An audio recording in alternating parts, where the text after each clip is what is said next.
Hoje nós estaremos falando de um tema de fundamental importância e talvez um dos mais atuais que nós estamos vivendo. Nós vamos falar sobre a cura do antropocentrismo. Apesar da palavra ser aparentemente complicada, difícil, todavia ela tem um significado simples. Antropocentrismo significa o homem está no centro de todas as coisas. Em resumo, e de uma forma simplória, é isso que significa esta palavra. E as perguntas iniciais que eu quero deixar aqui com os irmãos são até algumas que o próprio pastor Márcio Brito fez na abertura desse trabalho. Quem está no centro da tua vida? O que move as tuas ações? O que move os teus pensamentos? Quais são as motivações para tudo o que você faz? Perguntas importantes, meus queridos, sobre as quais nós precisamos refletir. Eu tenho a certeza que hoje talvez a gente venha tocar aqui em algumas feridas.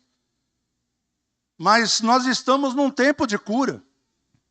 E para que haja cura é preciso que essas feridas sejam tratadas, sejam expostas, para serem cuidadas, para serem tratadas, para que haja essa cura que tanto esperamos. Então vamos falar um pouco desse assunto tão controverso, e vocês vão, ao longo da ministração, entender isso. Foram vários dias de reflexão, vários dias de meditação, vários dias orando ao Senhor, pedindo ao Senhor graça e misericórdia para chegarmos aqui hoje. E é com muito temor, como sempre tenho feito, é com muito temor que eu faço esta ministração. Lembrando que, antes de vocês receberem a mensagem, eu já a recebi primeiro. Portanto, fui alvo desta palavra e dessa conclamação para a cura que hoje eu faço a todos vocês. Antropocentrismo é uma visão de mundo que coloca o ser humano no centro de tudo. Dentro dessa perspectiva, suas vontades, seus desejos e suas necessidades são o critério principal para avaliar a vida, incluindo a fé.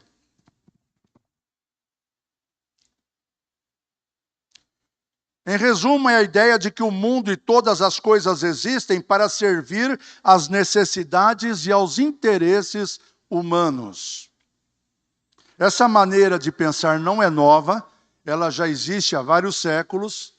Ela começou com se não me falha a memória, com o Iluminismo, no fim da Idade Média, e tem permeado a sociedade.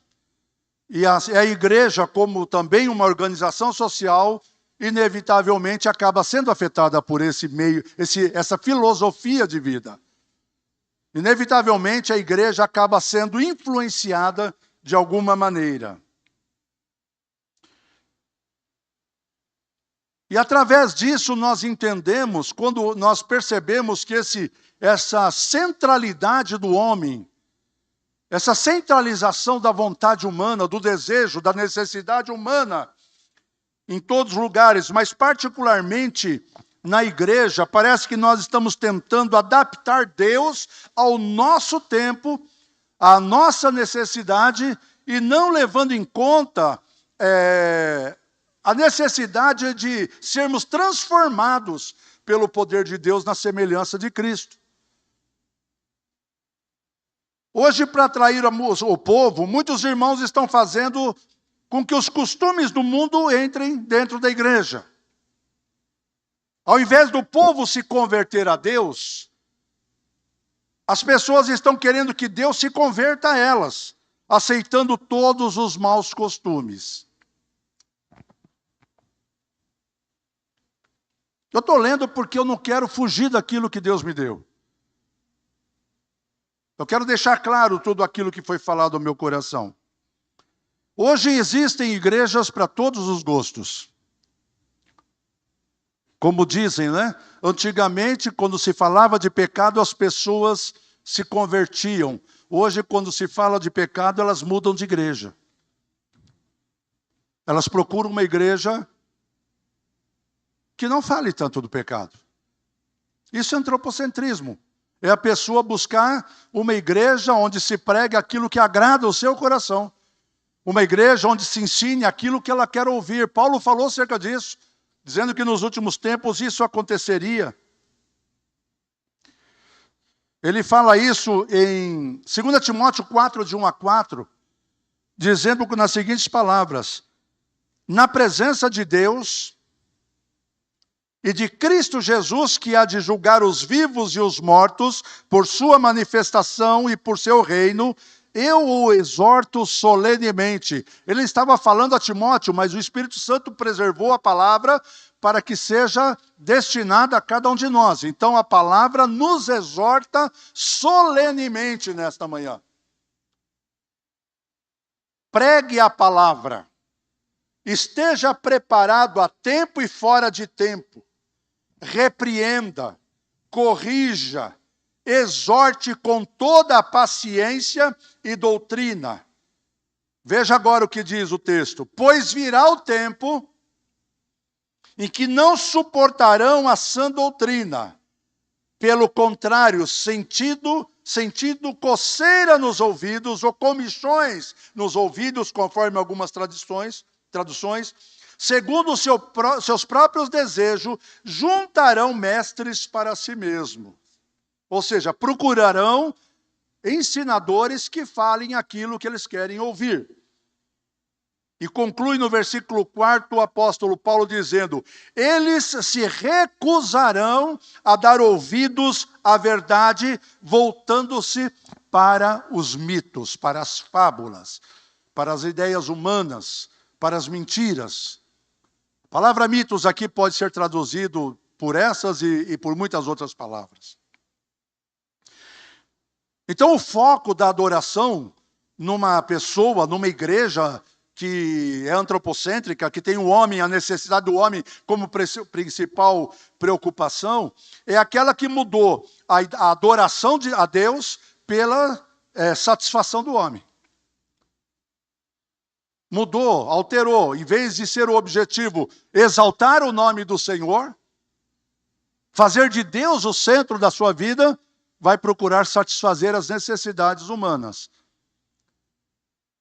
Isso geralmente com o propósito de ter muita gente na igreja, ou talvez arrecadar muito dinheiro, ou talvez as duas coisas. Então essa filosofia é uma filosofia essa filosofia antropocêntrica, ela é humanista, ela é hedonista. O que é hedonista? É uma filosofia que busca só o prazer humano, só a satisfação humana. Esta recomendação de Paulo mostra que quando o amor à sã doutrina deixa de existir, a frieza espiritual começa a dominar o coração do homem. Irmãos, se nós prestarmos atenção e recordarmos tudo o que Deus tem falado ao longo deste ano, estivermos atentos àquilo que Ele ainda vai falar nas próximas reuniões, nós vamos perceber que a preocupação do Espírito Santo de Deus, ao inspirar essas mensagens, ao inspirar essa estratégia de ensino para este ano, esse tempo de cura, é justamente buscar um reavivamento da igreja, buscar uma restauração, que nós voltemos ao centro da vontade de Deus. Não há outra intenção, não há outro objetivo nessas mensagens a não ser isso. Fazer com que nossas atenções, os nossos olhares se voltem para Cristo e para a palavra de Deus, para a vontade de Deus. E abandonemos aquilo que nos afasta da sua presença. Assim nós falamos de unidade, assim nós falamos de perdão, assim nós falamos de tantas coisas, de rebeldia. E estamos hoje falando desta filosofia. O único propósito, queridos, eu posso garantir a vocês, é trazer de volta a igreja. E como eu não tenho acesso a todas as igrejas da Igreja de Cristo, me cabe a responsabilidade de fazer isso para a Igreja Unida. Exortar, como Paulo exortou Timóteo, exortar a Igreja Unida. Solenemente, como disse Paulo, para que voltemos para a essência do verdadeiro amor. Observe que no versículo 3, do texto que nós lemos aqui de Timóteo, a concupiscência toma o controle da pessoa quando a sã doutrina é rejeitada. Quando nós começamos a relativizar a palavra, relativizar o ensino bíblico, relativizar a importância do culto de doutrina, isso acaba resultando na vida de igreja de esfriamento espiritual. Porque é muito bom o culto avivado, onde nós pulamos e saltamos de alegria na presença do Senhor. Mas o que nos sustenta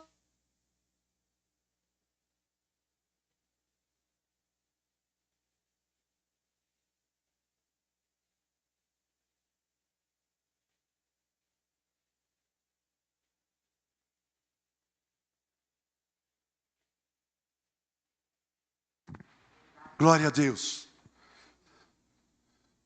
Como disse Davi, escondi a tua palavra no meu coração para eu não pecar contra ti. É a palavra de Deus guardada no coração que preserva a nossa vida da deterioração espiritual. E como tem vida estragada no meio do evangelho de hoje? E como tem pregadores estragados nos dias de hoje? E como tem igrejas que se deixam iludir e vão atrás desses pregadores.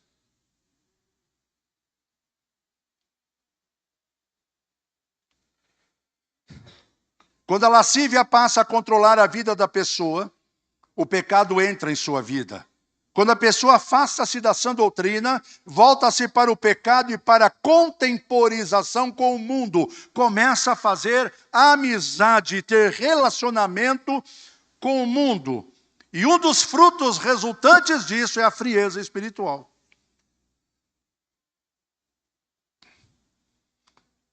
E nós sabemos que isso está acontecendo, irmãos, de uma forma geral. Pelo que nós vemos nas nossas igrejas. Claro que há exceções. Claro que a mensagem tem sido pregada, e eu louvo a Deus pela Igreja Unida, porque uma das nossas marcas é justamente fidelidade à palavra. Mas nós precisamos entender que esse espírito maligno, ele está procurando entrar em todos os lugares.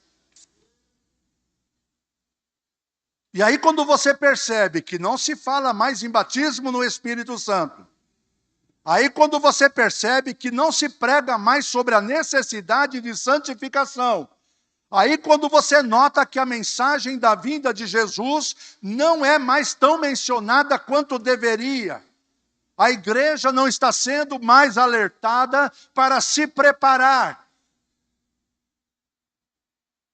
E acredite, pode ser que o Senhor volte ainda antes do fim desta reunião. Eu falo isso para nós entendermos quão grande é a iminência desta vinda. Quão grande é a iminência dessa vida. Os tempos mudaram, queridos, mas a cultura do povo mudou, mas a porta continua estreita. A porta continua estreita.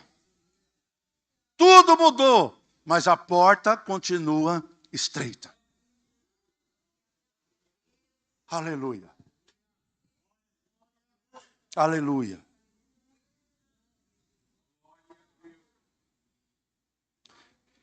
Eu notei aqui alguns dos perigos, os maiores, talvez, perigos do antropocentrismo. Primeiro deles, e é o mais evidente, Deus é tirado do centro.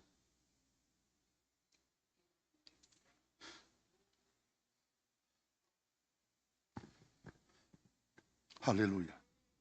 Colossenses capítulo 1, versículo 15 a 18 diz assim: o qual é a imagem, está falando de Cristo aqui, o qual é a imagem do Deus invisível, o primogênito de toda a criação, porque nele foram criadas todas as coisas que há nos céus e na terra, visíveis e invisíveis, sejam tronos, sejam dominações, sejam principados, sejam potestades. Tudo foi criado por ele e para ele. Tudo foi criado por ele e para ele. E ele é antes de todas as coisas. E todas as coisas subsistem, permanecem, continuam sendo por ele. Ele é a cabeça do corpo, da igreja. Aleluia! Ele continua sendo a cabeça da igreja. Ele continua sendo o centro.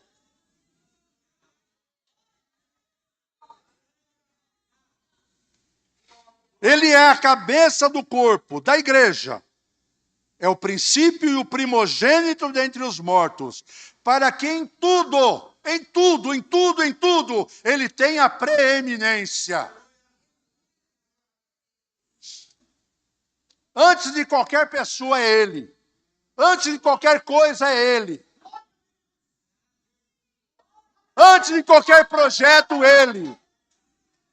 Antes de qualquer pensamento, ele. Antes de qualquer vontade, a vontade dele.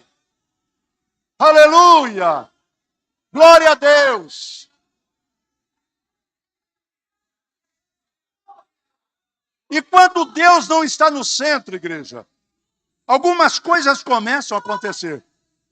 A primeira coisa que começa a acontecer, quando Deus deixa de estar no centro da minha vida, no centro da vida da igreja, é deixar de orar. Porque não faz sentido. Na cabeça de uma pessoa que não tem Deus, que não tem Jesus no centro, não faz sentido orar para alguém que não está no centro da sua vida. Isso não é racional. É irracional. A pessoa não percebe isso. Porque você fala, imagina, pastor, eu nunca pensaria isso. Mas isso está lá. Está lá na mente, está lá no coração. E a pessoa, por quê? Porque é uma semente maligna. E nós sabemos que Satanás não se apresenta diante de nós com a fealdade que lhe é característica, com a feiura que lhe é característica. Então deixa-se de orar. E se por acaso orar, será apenas para pedir coisas para Deus. Porque afinal de contas, Ele está no centro e Deus tem que fazer tudo. Deus tem que dar, Deus tem que abençoar, Deus tem que socorrer, Deus tem que curar, Deus tem que resolver, Deus tem que abrir portas. Porque Ele é o cara.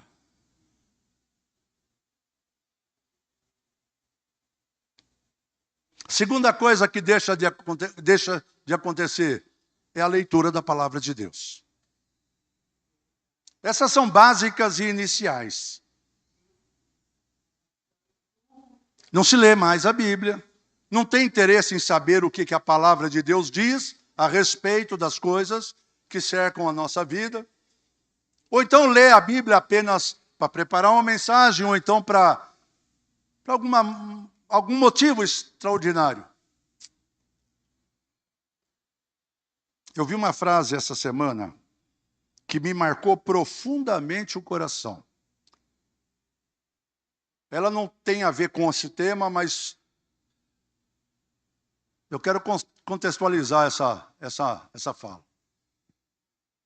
E alguém falou que o que te tira da mesa, ou melhor, o que te mantém na mesa do Senhor, o que te sustenta na mesa, não são os teus dons, não são os seus talentos e não são as tuas capacidades. O que te mantém na mesa é a tua fome e a tua sede.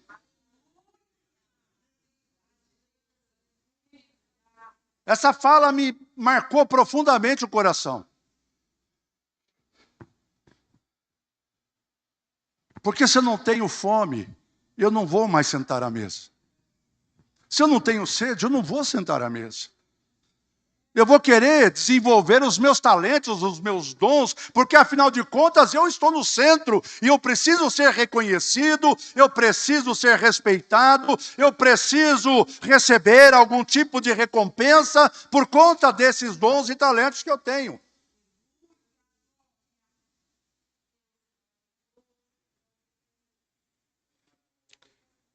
Quando Deus não está no centro, a vida perde o propósito, perde o significado, começa a aparecer sem sentido, porque é só Deus que é fonte de propósito para cada um de nós. A nossa existência só encontra razão de ser se Deus for o centro dessa vida. Por isso que as pessoas ficam buscando satisfações,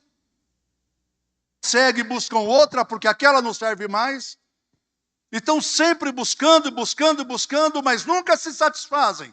Por quê? Porque o vazio que existe dentro do coração humano só pode ser preenchido pela presença de Deus. Não importa qual é a situação, não importa. Só Deus pode preencher esse vazio.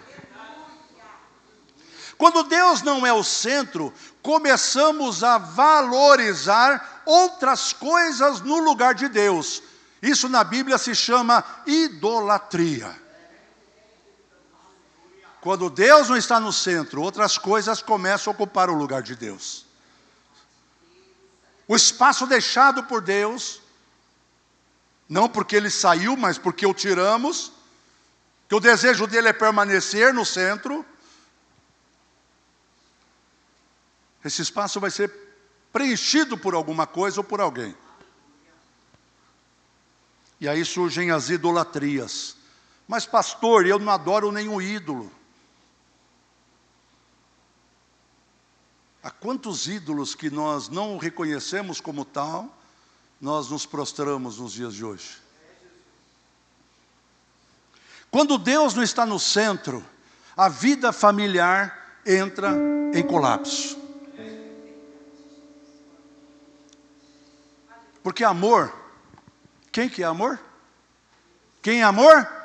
Deus é amor. Deus é amor.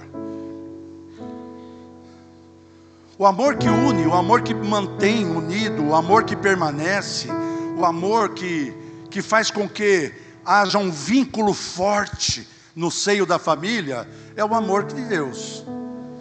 Porque eu não sei amar. Eu amo porque Ele me amou e me ensinou. Eu amo profundamente a minha esposa, mas esse amor,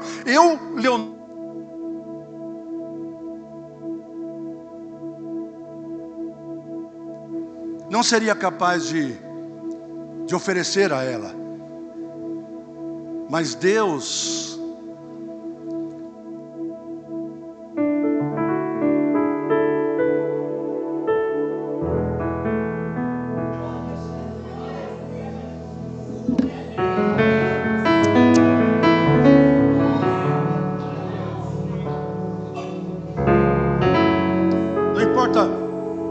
não importa o que aconteça, eu vou continuar pregando.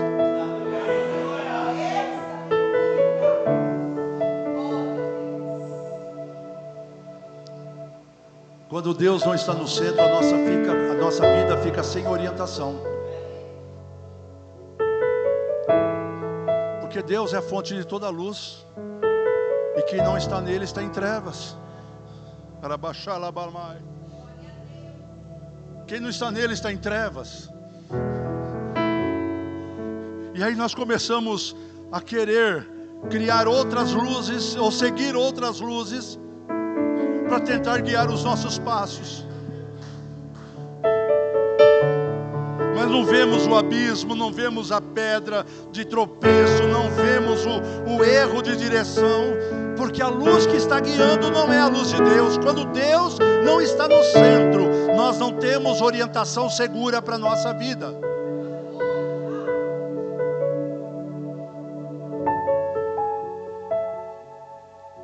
Resumindo, quando Deus não está no centro, tudo é frustração, é decepção, é infelicidade, é tristeza.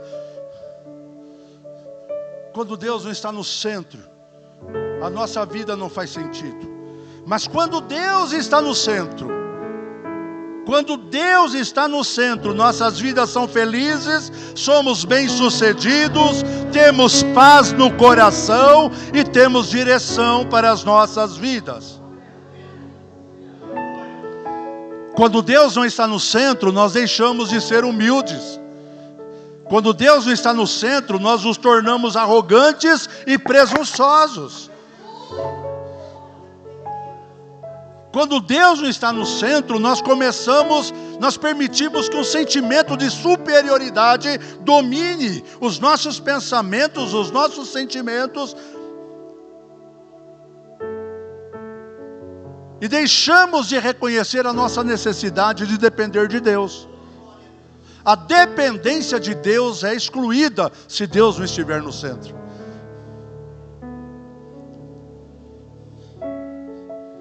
Hoje em dia muitas pessoas não adoram a Deus por aquilo que Ele é ou por quem Ele é.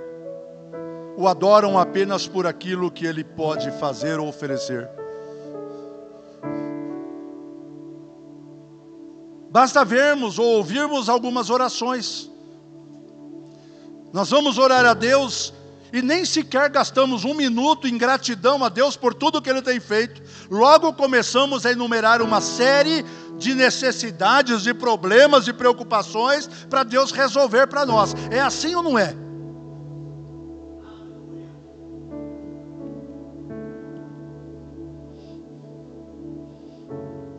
Quando Deus não está no centro, a perda da dependência de Deus. Porque tudo é colocado em segundo plano. Tudo que é de Deus é colocado em segundo plano. E o homem começa a achar que é autossuficiente. E acredita que é capaz de viver sem Deus. Quando Deus não está no centro, quando Deus não está no centro, a essência dos nossos cultos muda. Para quem tem sido o nosso culto?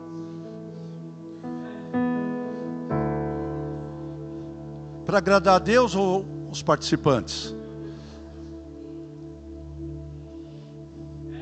Nós vivemos o tempo, eu tenho repetido isso sistematicamente, nós vivemos o tempo da irreverência e da falta de temor. Cada dia tomamos conhecimento de novidades que surgem. Autoproclamados profetas, autoproclamados apóstolos, começam a pregar mensagens humanistas, centralizada no desejo humano, na vontade humana.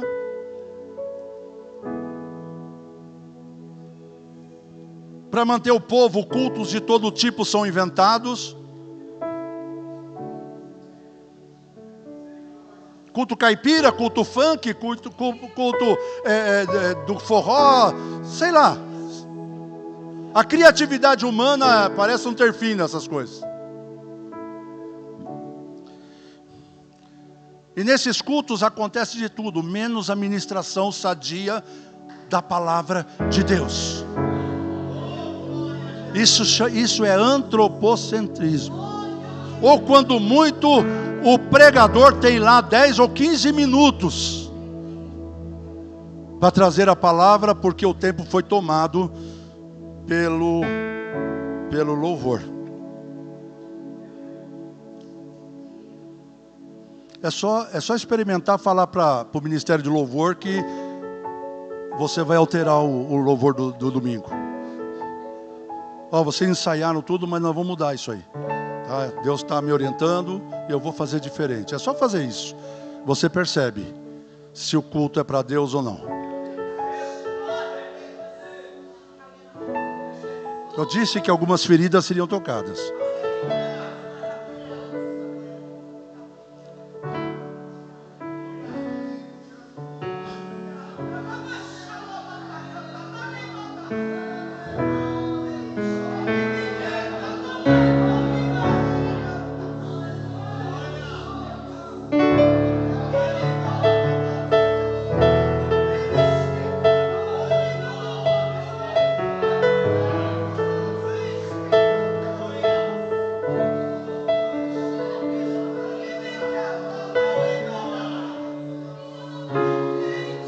Aleluia.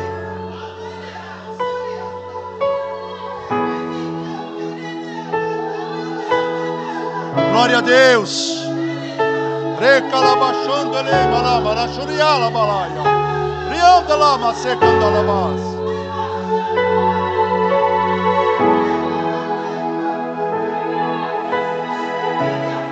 Glória a Deus. Sabe, irmãos, e Deus manifesta a sua perplexidade a respeito disso.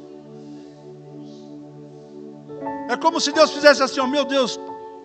Deus falando meu Deus é bom, né?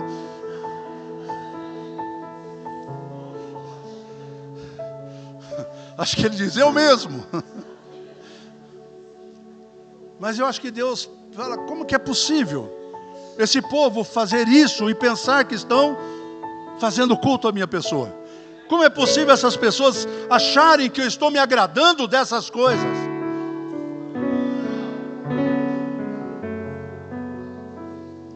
Lá em Jeremias capítulo 2, do versículo 11 ao versículo 3, Jeremias 2, de 11 a 3, Deus manifesta essa perplexidade. Ele diz assim: houve alguma nação que trocasse os seus deuses, ainda que não fossem deuses? Ele compara o povo de Deus com outras nações. Diz, alguma outra nação que servem ídolos, deuses falsos. Vocês ouviram falar de alguma outra nação que trocou seus deuses? Todavia, o meu povo trocou a sua glória por aquilo que é de nenhum proveito. As nações do mundo não fazem isso. Os povos do mundo não fazem isso. Mas o meu povo faz.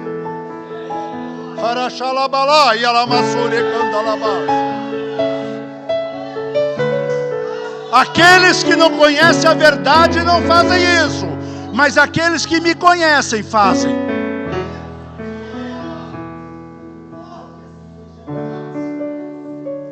E ele continua dizendo no versículo 12: espantai-vos disto, ó céus, e horrorizai-vos. Ele está falando para toda a multidão de anjos, arcanjos, querubins, serafins, e falando, fiquem horrorizados em ver uma coisa dessa. Ficai verdadeiramente desolados, diz o Senhor.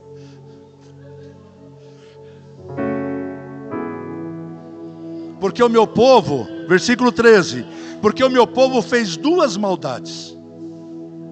A mim me deixaram o manancial de águas vivas, e cavaram cisternas rotas, que não retêm águas. Tem muito culto que não deixa de ser, ou não passa de ser uma cisterna rota. A cisterna rota é aquela que ela deixa vazar toda a água que você coloca ali.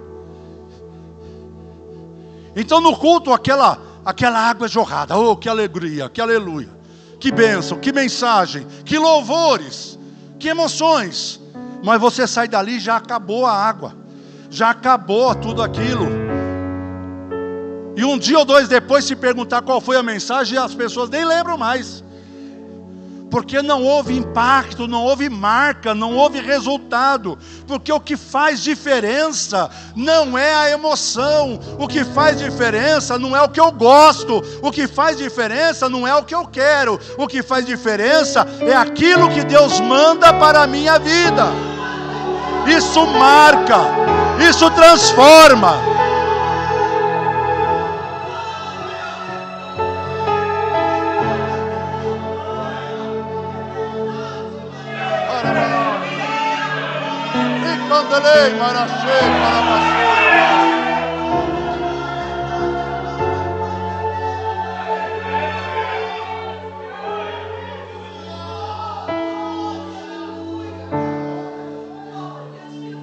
Não foi uma nem duas vezes apenas que eu já vi e contemplei.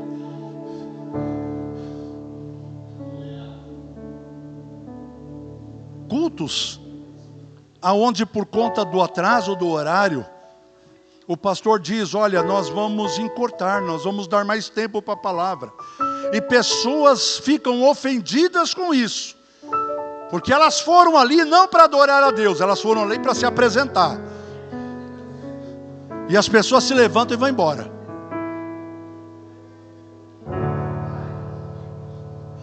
Pastor Wilson, lembra lá em Alta Floresta, aconteceu isso? O cantor queria cantar 2 hinos, o pastor falou, irmão, não dá tempo, tem muita gente para apresentar. Ele se levantou com toda a família e foi embora ofendidíssimo.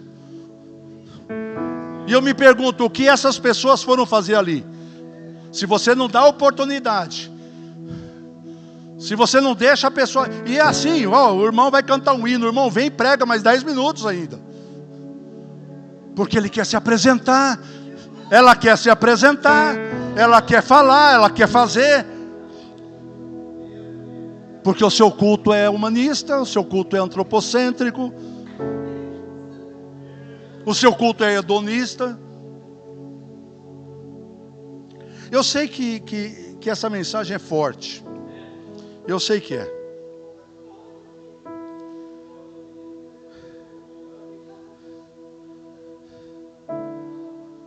Mas nós precisamos aprender a suportar o tratamento de Deus. Nós precisamos aprender a deixar Deus mexer com as nossas feridas.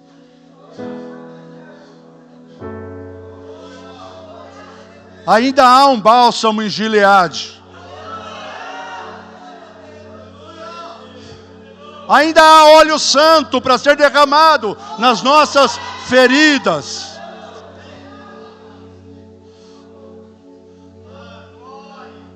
Ainda há remédio para as nossas vidas.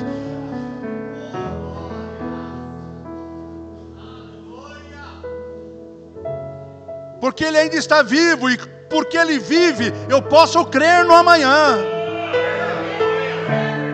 Porque Ele vive, eu sei que a minha vida pode voltar a estar nas mãos dEle. E Ele voltar a ser o centro da minha vida.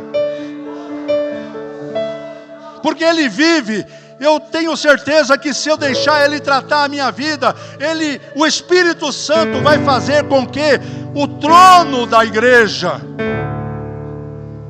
volte a ser do Senhor Jesus. Ele realmente seja a cabeça. Mas no culto antropocêntrico não há espaço para o Espírito Santo. No culto antropocêntrico não há espaço para o agir de Deus. E é por isso que às vezes você vem para a igreja e nada muda. Porque o que muda é a presença. O que muda é a unção. Não é o movimento. O que muda é o agir dele. É o trabalhar dele. É isso que muda a vida. O que muda é eu chegar aqui não para ouvir o pregador fulano de tal. O que muda é eu chegar aqui não para ouvir o cantor fulano de tal. Ainda que a gente goste de participar de festas e receber irmãos e irmãs que sejam usados por Deus. Não há nada de errado nisso, mas o centro, o principal é eu vir aqui para adorar. Senhor, não importa quem prega, não importa quem canta, não importa quem vai estar ou não, eu quero adorar e quero sentir a Tua presença. Glória a Deus.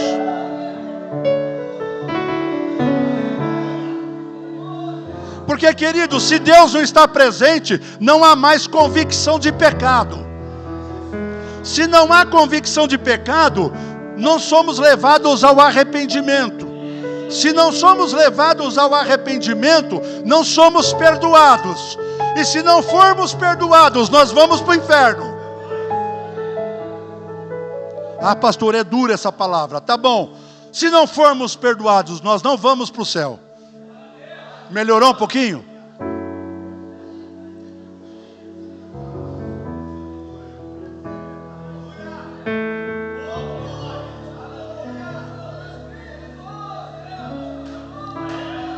Aleluia!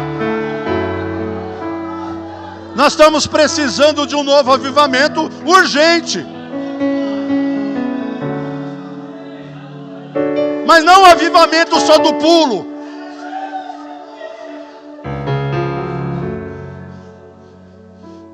Não um avivamento só das contorções físicas.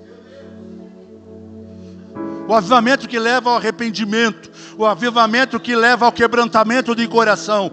O avivamento que fala: Senhor, eu saio do centro, eu saio do trono, para que o Senhor volte a sentar nele. O Senhor é a razão da minha vida. Deus precisa ser a razão da nossa vida.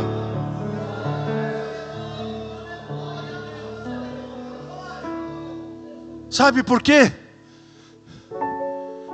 Presta atenção. Porque dele,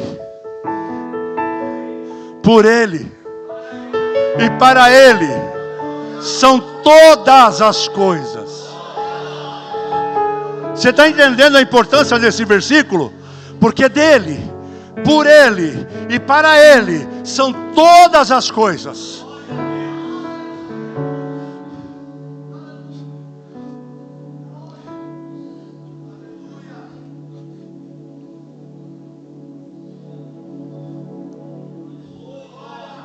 Voltando ou caminhando em direção à conclusão.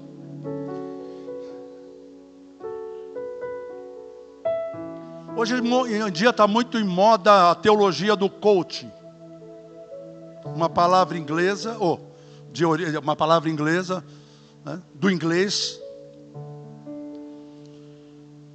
que significa abordar, ou associar, junto com a crença, técnicas que faz com que as pessoas consigam alcançar os seus objetivos. Há muitos pastores coaching aí.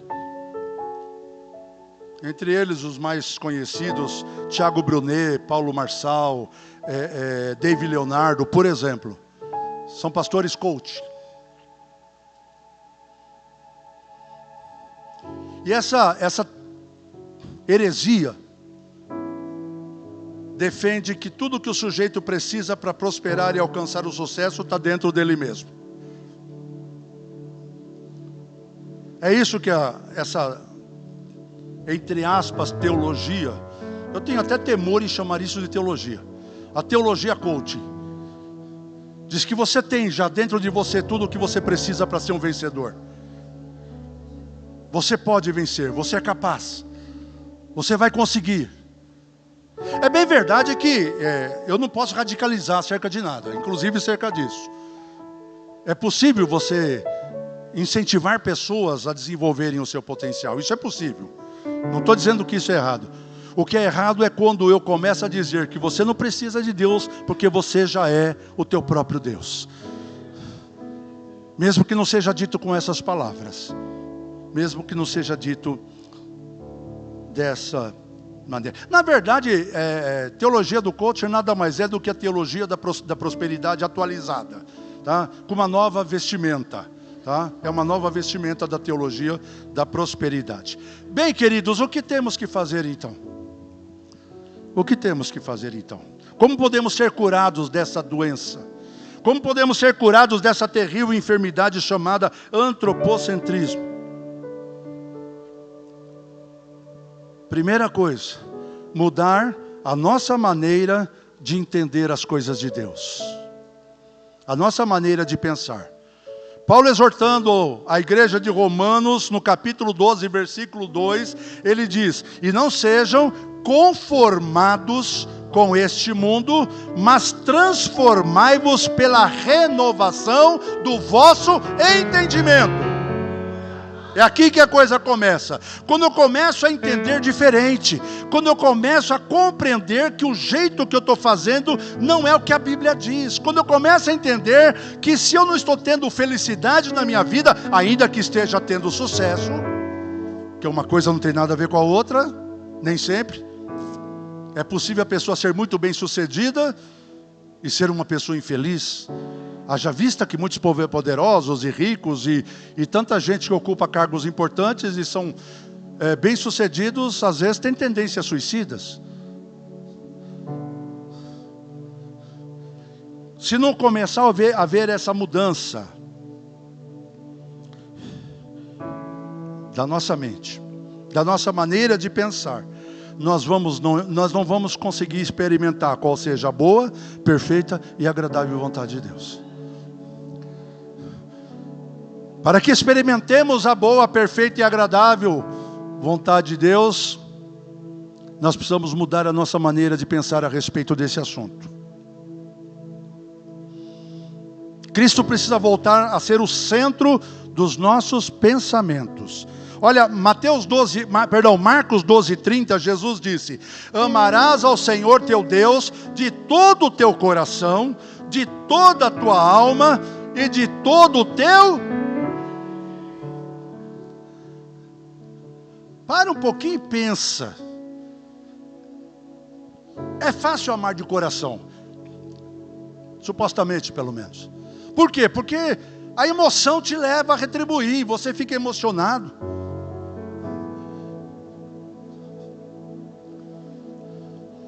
Você sente o amor por você e você se emociona com aquilo.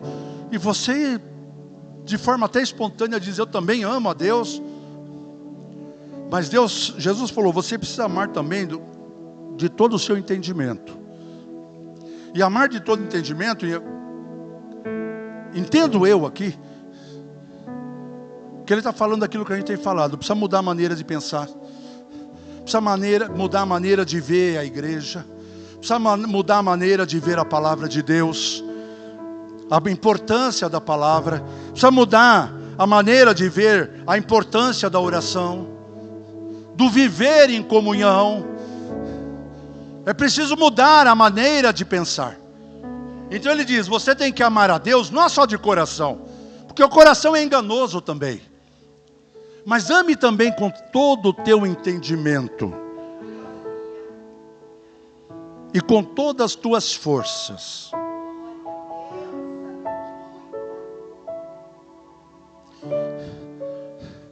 Outra tradução diz: amarás o Senhor teu Deus de todo o teu pensamento.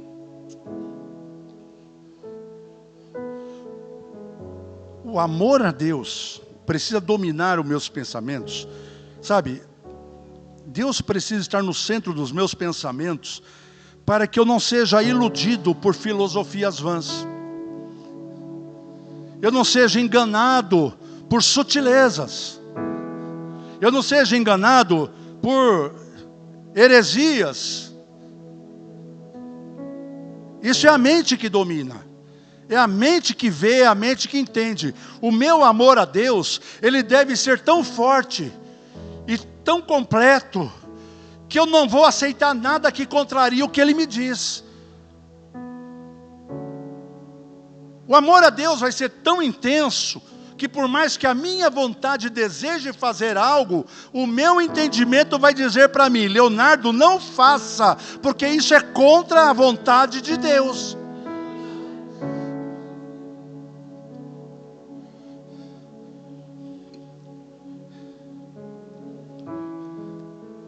Cristo precisa ser o centro dos nossos pensamentos.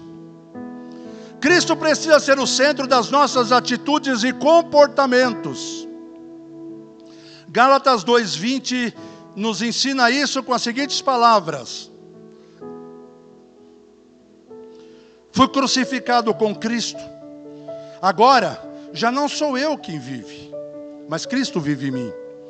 E a vida que agora eu vivo no corpo, vivo-a pela fé no Filho de Deus, que me amou e se entregou por mim. Paulo está dizendo: olha, antes eu achava que agradava a Deus, inclusive. Eu tinha certeza que estava fazendo a vontade de Deus antes. E as minhas atitudes, o meu comportamento, revelavam aquilo que eu acreditava. Então eu perseguia, eu matava, eu prendia, eu açoitava. Mas agora, o meu pensamento foi levado cativo à obediência a Cristo. Então eu começo a viver uma vida que não é mais a minha.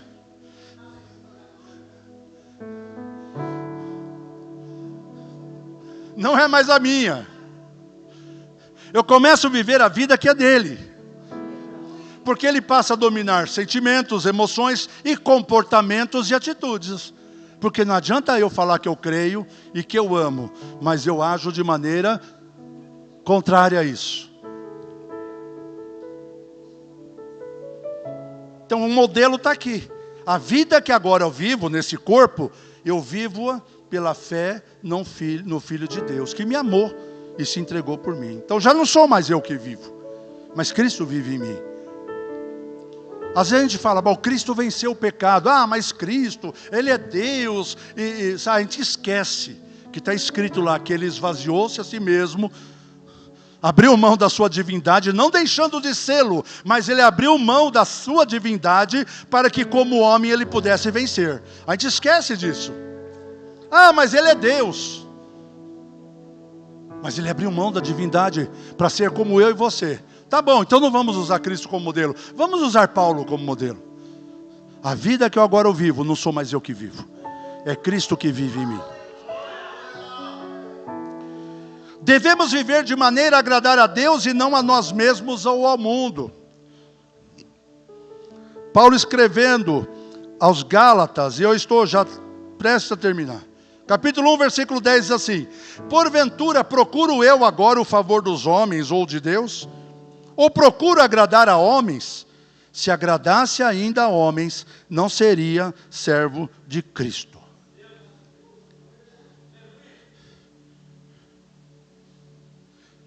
Quando a gente se submete a imposições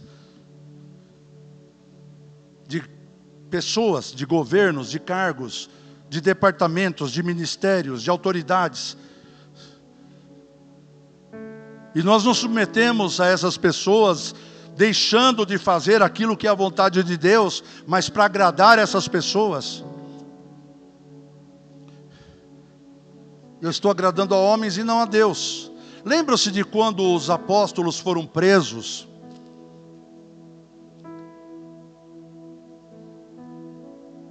E sendo libertos, foram confrontados pela liderança religiosa da época, e foram exortados a não falar mais de Cristo, da ressurreição de Cristo.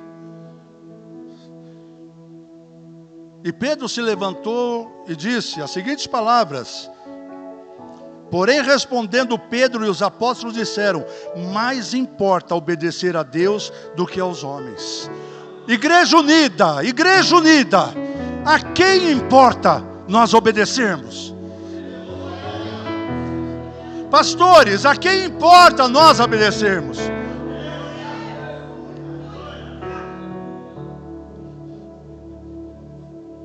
Mais importa obedecer a Deus do que aos homens.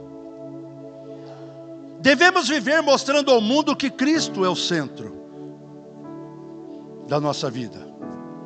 Em 1 Coríntios 10, 31 e 32 está escrito assim: portanto, quer comais, quer bebais, ou façais qualquer outra coisa. Qualquer outra coisa. Faça tudo para a glória de Deus. Ele é o centro. Ele é o centro. Ele é o centro. E o versículo 32 diz: portai-vos de modo que não deis escândalo, nem aos judeus, nem aos gregos, e nem à igreja de Deus.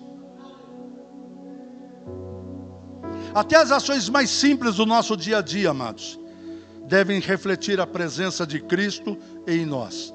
Isso é viver tendo Jesus, tendo Deus como centro da nossa vida.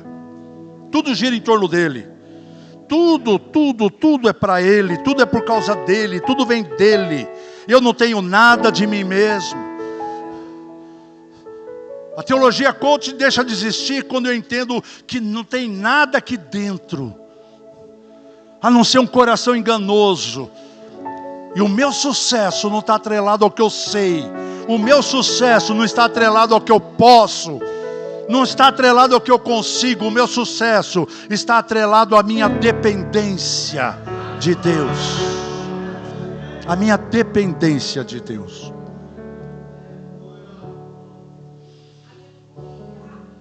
Em Mateus 5, 13 a 16, diz assim: vós sois o sal da terra. E se o sal for insípido, com que se há de salgar?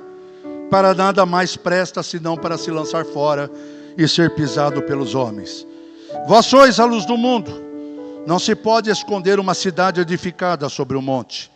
Nem se acende a candeia e se coloca debaixo do alqueire, mas no velador, e dá luz a todos que estão na casa.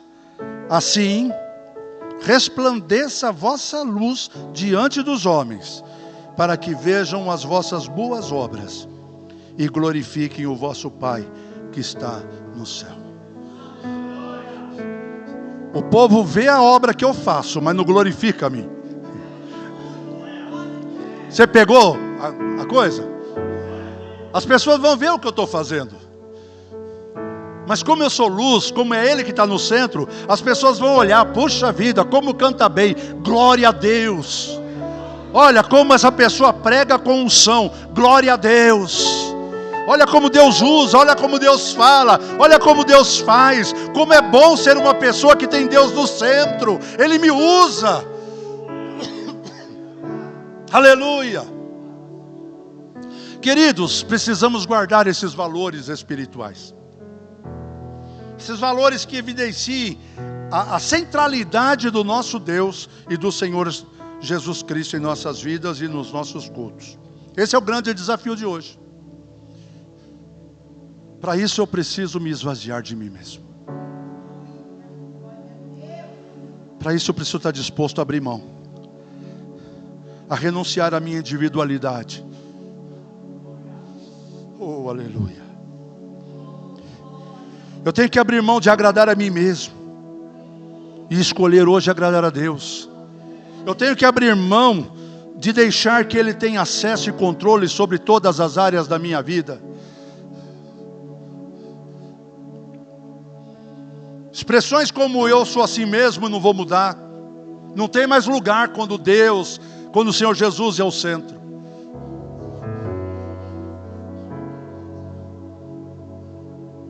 Porque quando Ele é o centro, eu tenho que abrir mão, para que em tudo Ele tenha preeminência. Em tudo Ele tenha preeminência. Então eu desafio você a pedir ao Espírito Santo hoje, que te capacite a centralizar a pessoa de Cristo na sua vida pessoal, na sua vida familiar e no seu ministério. Eu desafio você a abrir mão hoje da sua individualidade, da sua vontade, do seu plano, do seu querer, para que Ele volte a ser o centro. Se a vontade é dEle que está operando, eu não me ofendo mais se a minha não for aceita. Se a vontade dEle que está operando, eu não me entristeço mais com ninguém, porque não fez aquilo que eu quero, porque o que está importando é o que Ele quer agora. Então eu desafio vocês nesta manhã, e desafio você que está nos assistindo, a se esvaziar de si mesmo.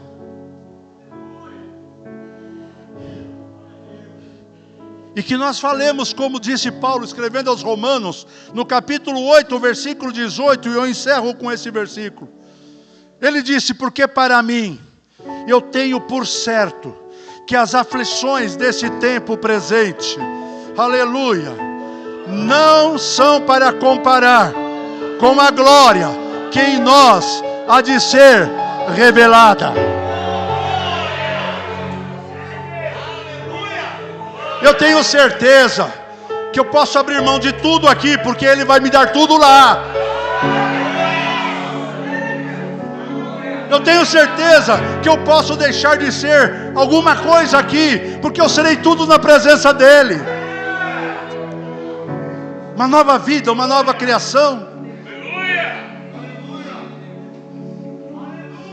Diz a palavra de Deus, enquanto o ministério de louvor se aproxima, diz a palavra de Deus, que ao esvaziar-nos de nós mesmos, vai acontecer o que Apocalipse diz, o que João viu.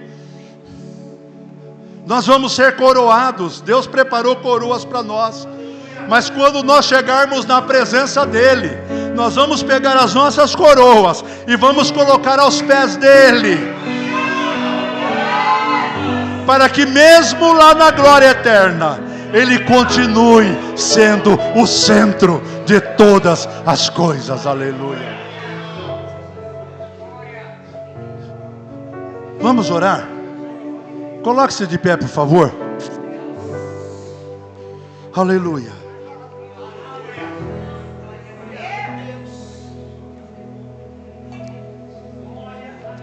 Em todas as reuniões eu tenho dado oportunidade das pessoas que foram tocadas pela palavra e querem reagir de uma forma espontânea diante de Deus. Então, se há pessoas aqui que querem se esvaziar, se há pessoas aqui que percebem que muitas vezes é a sua vontade que tem prevalecido, muitas vezes é o seu querer que tem prevalecido, mas quer hoje fazer uma aliança com Deus e dizer: Deus, eu abro mão de tudo para que o Senhor seja o centro, volte a ser o centro da minha vida. Se há pastores aqui que querem que Deus volte a ser o centro da igreja, o centro do seu ministério, eu convido que essas pessoas venham aqui à frente para nós orarmos juntos em nome do Senhor Jesus. Eu convido que você saia do seu lugar e venha receber de Deus a confirmação da palavra no teu coração nesta manhã. Enquanto nós oramos, enquanto nós adoramos a Deus, se você quiser, saia do seu lugar e venha. Glória a Deus. Glória a Deus. Glória a Deus. Glória a Deus. Não mais eu, mas Cristo.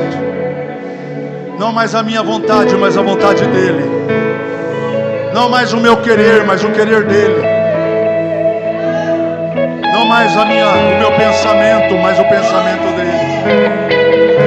Não mais a minha palavra, mas a palavra dEle. E como eu faço, saiam daí pastores e pastoras, venham abraçar esses irmãos. Pastoras, abracem as irmãs. Pastores, abracem os irmãos. E dá tempo para você ainda vir. Às vezes você está relutando: Senhor, será que é comigo esse negócio? Será que é comigo esse negócio? Deixa o Espírito Santo falar. Te adoramos nesta manhã, Senhor. Te adoramos nesta manhã, Senhor. Tu és o centro da nossa vida, Senhor. Queremos ser curados nesta manhã, ó Deus. Não mais nós, Senhor. Não mais a nossa vontade. Não mais o nosso querer. Não mais os nossos pensamentos. Mas a tua vontade, o teu querer.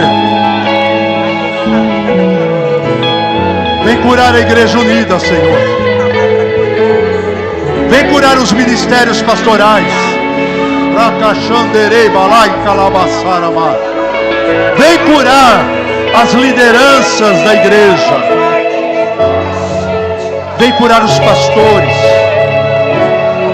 Vem curar as pastoras, Deus.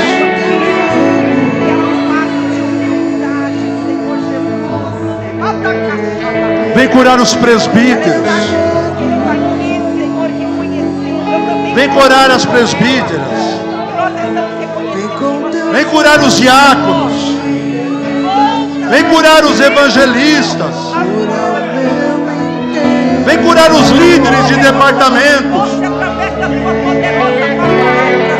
Vem curar os nossos membros.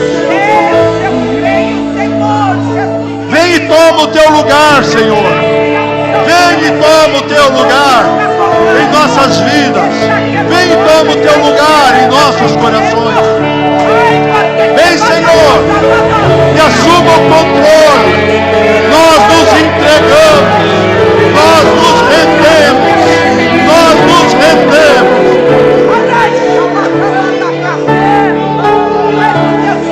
Nós nos rendemos a Ti.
Glória a Deus, aleluia.